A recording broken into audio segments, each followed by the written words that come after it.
Permisi dok. Assalamualaikum Ibu. Waalaikumsalam dok. Silahkan duduk Ibu. Ya, terima kasih.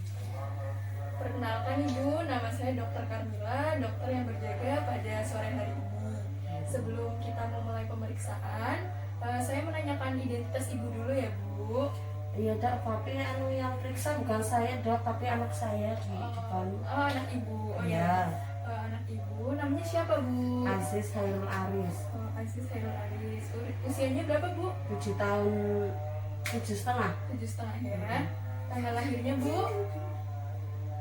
12 Juli 2013 2013 ya. Tempat lahirnya di Sukoharjo. Harjo ya.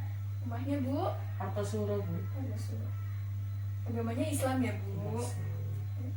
Baik Ibu, pada sore hari ini saya akan melakukan pemeriksaan fisik dasar pada anak Ibu ya, yang meliputi inspeksi, palpasi, perkusi, dan auskultasi. Tujuannya nanti untuk menentukan adanya kelainan-kelainan dari suatu sistem atau organ. Nanti anak Ibu sudah dipersiapkan ruang pemeriksaan, nanti kesana saja ya Bu. Nah nanti untuk pemeriksaannya untuk diharap melepas bajunya ya Bu. Apakah bersedia ya Bu? Oh iya dok. Sebelum saya melakukan pemeriksaan, saya akan melakukan teknik cuci tangan dengan menggunakan teknik WHO. Ambil sabun, telapak tangan, punggung tangan, sela-sela jari, mengunci, jempol, lalu jari-jari.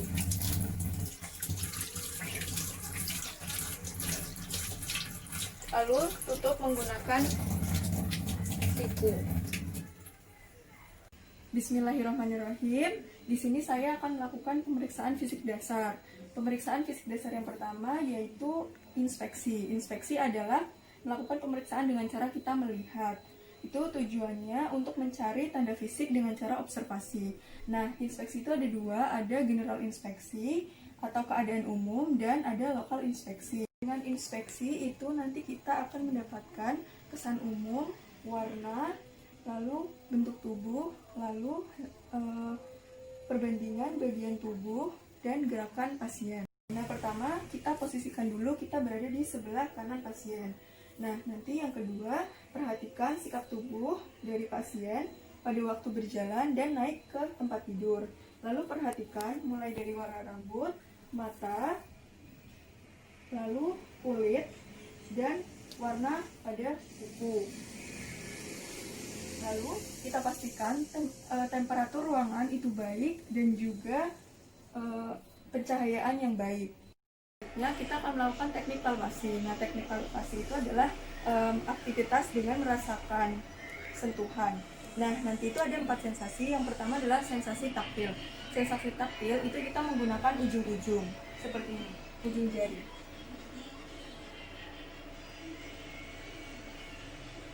Lalu yang kedua adalah sensasi suhu. Nanti kita akan menggunakan dorsum manus seperti ini.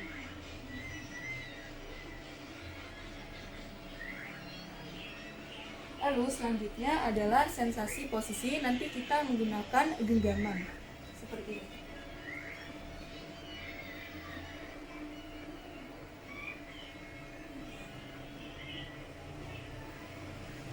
Lalu selanjutnya adalah sensasi vibrasi. Itu nanti kita menggunakan sisi ulnar seperti ini.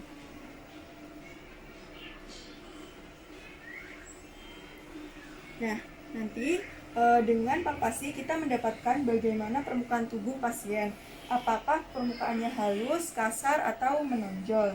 Nah, selain itu kita juga dapat memeriksa pada bagian arteri radialis. Nah, sebelum memeriksa kita menghangatkan telapak tangan terlebih dahulu.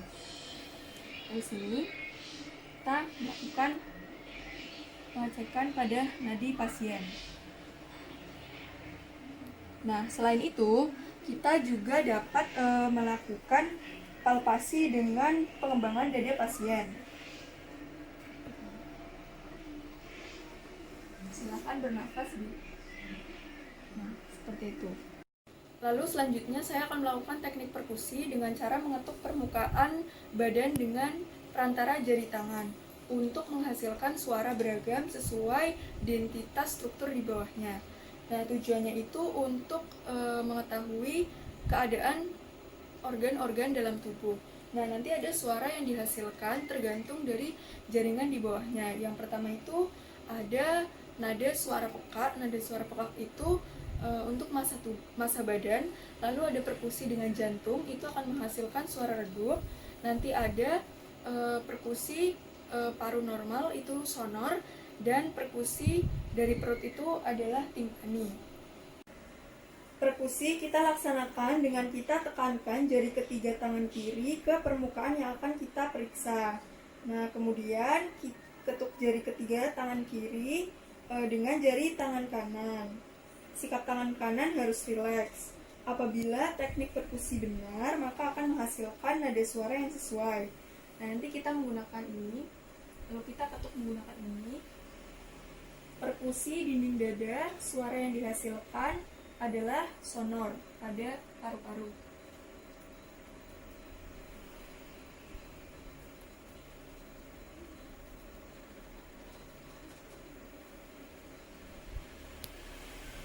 Lalu yang kedua, perkusi pada jantung, area yang dihasilkan nanti akan menghasilkan suara redup.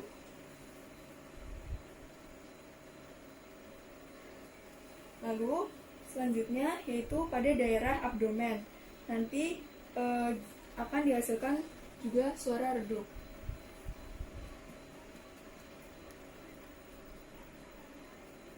Lalu selanjutnya pada bagian lambung, nanti akan dihasilkan suara nada timpani.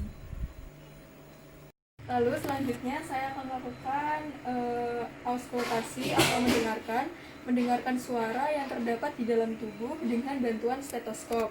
Fungsinya itu sebagai saluran pendengaran di luar tubuh untuk dapat mendengarkan suara di sekitarnya. Nah, suara ini secara kualitatif dan kuantitatif ditimbulkan oleh jantung, pembuluh darah, lalu paru-paru dan usus. Nah, stetoskop ini sendiri terdiri dari bagian yang menempel pada permukaan tubuh. Ada dua sisi. Yang pertama ini adalah sisi dari diafragma atau membran. Nah, ini itu berdiameter 3,5 sampai 4. Fungsinya itu untuk meneruskan nada tinggi. Nah, untuk ini adalah sisi bell atau cup, itu bentuk corong, diameternya itu 3,8. Fungsinya itu untuk meneruskan nada rendah. Dan nanti akan dihubungkan oleh earpiece atau earplug. Nah, nanti yang pertama kita memeriksa pada bagian membran pada daerah kanan dan kiri pulmo menggunakan sisi membran atau diafragma. Seperti itu.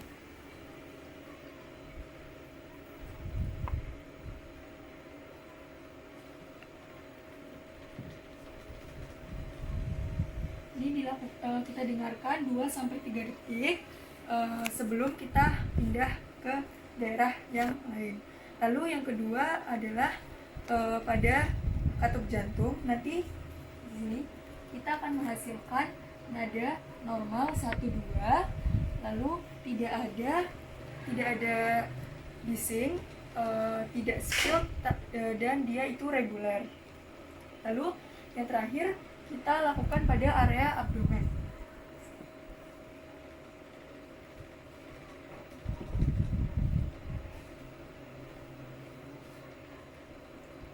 Jadi kita lakukan kita dengar 2-3 detik. Alhamdulillah, saya setelah selesai melakukan pemeriksaan fisik dasar, dan terima kasih kepada pasien sudah bekerja sama untuk melakukan pemeriksaan dasar ini. Nah, nanti hasilnya, semua hasil yang sudah saya dapat akan saya catat. Sekian, terima kasih. Setelah melakukan pemeriksaan, saya melanjutkan untuk melakukan cuci tangan dengan menggunakan teknik WHO. Pertama, kita buka keran, kita ambil sabun dari telapak tangan, punggung tangan, sela-sela jari, mengunci jempol dan jari, ujung jari. Kita tutup menggunakan siku. Ya, sudah selesai. Terima kasih. Wassalamualaikum warahmatullahi wabarakatuh.